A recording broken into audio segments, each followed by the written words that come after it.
second in default is made in complying with Section 77 or in this section, the company and every officer of the company who is party to the default shall be liable to a fine not exceeding 20,000 rupees or to a further fine not exceeding 1,000 rupees for every day after the first during the default continues.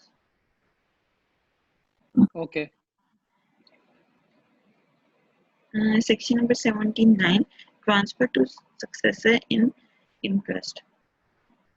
The transfer of shares and debentures from the deceased member or holder to his lawful nominee successor in interest shall be made on application by such nominee successor duly supported by a document evidencing nomination or lawful award of the relevant property of such nominee or a successor, or thereupon the nominee and the successor shall be entered as a member, provided that the company may, or furnishing the suitable indemnity by such nominee or successor, proceed to transfer the security in his name, enter him in the register of members.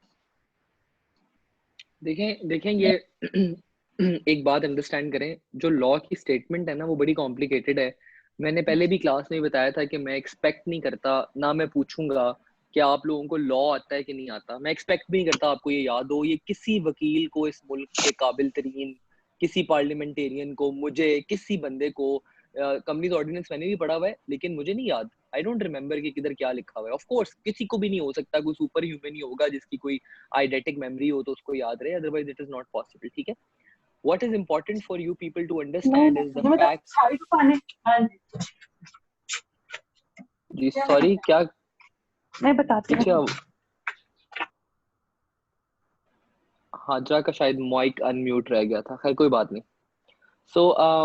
ये expectation भी नहीं है और ये होना भी नहीं चाहिए, लेकिन जो इम्पोर्टेंट चीज है आपको पता होनी चाहिए वो ये है, जैसे फॉर एग्जांपल इस सेक्शन की जो क्रक्स है ना वो ये है कि जो शेयर्स हैं और जो डिबेंचर्स हैं ये ट्रांसफरेबल हैं, विरासत का हिस्सा हैं।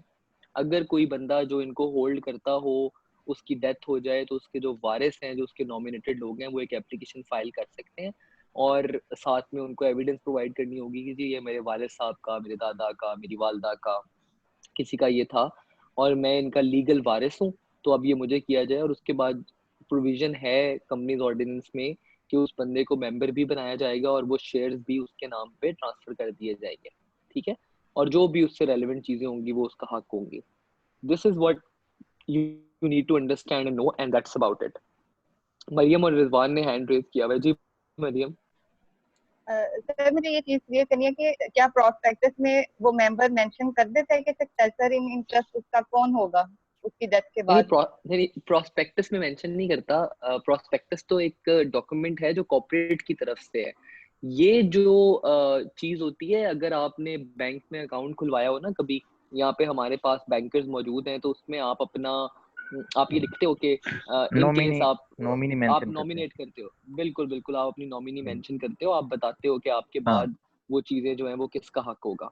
ठीक है, so it's already there. It is a similar practice इसके अंदर भी कि when you take shares तो आप बताते हो कि यार मेरे बाद मेरी बीवी, मेरे बच्चे या मेरा भाई या कौन होगा जो जिसको और मजे की बात ये है कि एक तरह आप इवन परसेंटेजेस भी डिवाइड कर सकते हो। आप ये भी बता सकते हो कि 25% उसका है, 30% उसका है, 50% उसका है, इस तरह भी आप कर सकते हो। ठीक है, ये चीज पहले क्लियर कर दी जाती है कि अगर मेरी डेथ होगी तो ये जो है इतने परसेंट इनको दिया जाएगा। बिल्कुल पहले क्लियर कर दिया चीजें कह रहे हैं। जी बिल्कुल बिल्कुल बिल्कुल बिल्कुल जी। एक्सक्यूज मी, कौन पूछ रहा था बताएं? हैंड रेज सर रिजवान बात कर रहा हूँ। जी जी सर हैंड रेज है। मैं ये कह रहा था कि ये जो इंश्योरेंस होती है, इंश्योरेंस पॉलिसी जो होती है, उसमें भी नॉमिनीज जो हैं वो मेंशन किए होते हैं। तो जब जो जिसकी इंश्योरेंस होती है वो उनकी डेथ हो जाती है, बेसिकली लाइफ इंश्योरेंस ही ऐसी होती है ज्यादातर, तो उसमें जो मतलब कि ये जो फंड्स हैं वो जो ट्रांसफर होते हैं उसके लिए कोई मैकेनिज्म है अलहदा से सेपरेटली? क्योंकि अब बहुत सारे केस ऐसे आते हैं सिविल कोर्ट में भी, और जो है मतलब कि जो इंश्योरेंस कॉर्पोरेशन उसमें भी, कि उसकी ना फाइट चल रही होती है फैमिली मेंबर्स की, मैक्सिमम देखा है मैंने। तो उसके लिए अच्छा कोई मैं ऐसा लॉ है कि वो आप ठीक कह खुद रहे से ही उसको करते हैं उसकी? जी, मैं हैं। कह रहा देखें हूँ कि खुद देखें से ही वो कोई ऐसा आप आपकी आपको मेरी आवाज आ रही है रिजवान साहब? जी जी सर, आप अच्छा कंटिन्यू करें। अच्छा, बात ये है, देखें पहली बात ये कि मैंने इस क्लास में भी पहले भी मैं ये बता चुका हूँ आप लोगों को कि लॉ सब्जेक्टिव होता है। अगर लॉ सब्जेक्टिव ना हो तो फिर बहस जी मुबासे की गुंजाइश ना हो। लॉ पर्सपेक्टिव का नाम है, जी इसीलिए दो पार्टियां होती हैं, दो वकील होते हैं, एक डिफेंडेंट होता है, एक दूसरा होता है, ठीक है, मतलब इट्स इंपॉर्टेंट, ठीक है ना। तो लॉ थैंक यू सब्जेक्टिव है। पहली पहली बात, यहाँ प्लेंटिफ होता है, डिफेंड होता है। जी पहली बात ये कि आपको ये पता होना चाहिए। दूसरी बात ये कि जो इंश्योरेंस के केसेस होते हैं उसमें होता क्या है कि जो लोग वाकिफ हैं कि इंश्योरेंस किस तरह से होती है, तो उसके अंदर ना बहुत सारे क्लॉजेस होते हैं। उसमें ये होता है कि आप, अगर आपकी डेथ नहीं होगी और आपका इंश्योरेंस का टाइम पीरियड पूरा हो जाएगा तो इतने पैसे मिलेंगे। अगर आपकी डेथ हो जाएगी तो इतने पैसे मिलेंगे। जी अगर आपकी इतनी डिपॉजिट के बाद डेथ होगी तो आपको ये बेनिफिट मिलेगा, अगर इतनी डिपॉजिट से पहले हो जाएगी तो ये बेनिफिट नहीं मिलेगा। या फिर आपको इस तरह के क्लॉज भी होते हैं कि अगर आपकी डेथ एक्सीडेंटल होगी तो एग्जैक्ट आपको ज्यादा पैसे मिलेंगे। ऐसे होगा तो होता क्या है कि जब बड़े बड़े जालिम लोग हैं हम Pakistani, I am sure normal cases भी होते होंगे जहाँ पे इंश्योरेंस कंपनी एग्री को भी कुछ एतराजात होते होंगे, लेकिन कई दफा मैंने ये देखा है, खुद भी मैं एक दो केसेस विटनेस कर चुका हूँ जहाँ पे नॉर्मल डेथ को पता था, बच्चों को पता था कि एक्सीडेंटल डेथ के, अमीर लोग थे, बच्चों को पता था कि यार बाप मरने वाला है तो एक्सीडेंटल डेथ के पैसे ज्यादा हैं और अदरवाइज थोड़े हैं। तो जी उन्होंने जी अपने बाप को उसकी व्हील चेयर के साथ पहली मंजिल की सीढ़ियों से नीचे फेंक दिया। ये मैंने केस विटनेस किया हुआ है, मैं फैमिली को जानता हूँ, ठीक है। एग्जैक्ट और ट्रू हाँ सर, ठीक है, ट्रू उन्होंने फेंक दिया। अब ट्रू केस। बाप की मेडिकल रिपोर्ट्स और हिस्ट्री ये बता रही थी कि यार वो तो ऑलरेडी मरने वाला था, मतलब स्टेज 4 कैंसर था और डॉक्टर्स ने जवाब दे दिया हुआ था, हॉस्पिटल से डिस्चार्ज करके घर ले आए थे, बस अल्लाह तौबा करने का कहा था, बस ये अल्लाह को याद करें। तो उसके बाद फिर ऐसा क्रिटिकल जी पेशेंट आखिर सीढ़ियों के पास पहुंचा कैसे और अपनी व्हीलचेयर से लड़क के कैसे गिर गया?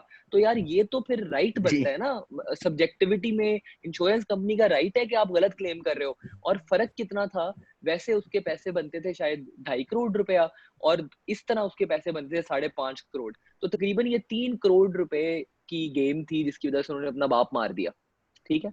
ये और कहा कि मरने तो वाला ही था, चलो ये कर दें, तो उसके बाद जनाब हमें पता नहीं चला तो उसकी डेथ हो गई है। तो इस तरह के केसेस फिर आते हैं, but majority of the times insurance company पे कर देती है, उनको एतराज नहीं होता, बिकॉज आपके दिए हुए पैसे से वो बहुत कुछ कमा चुके होते हैं ऑलरेडी, ठीक है। So this is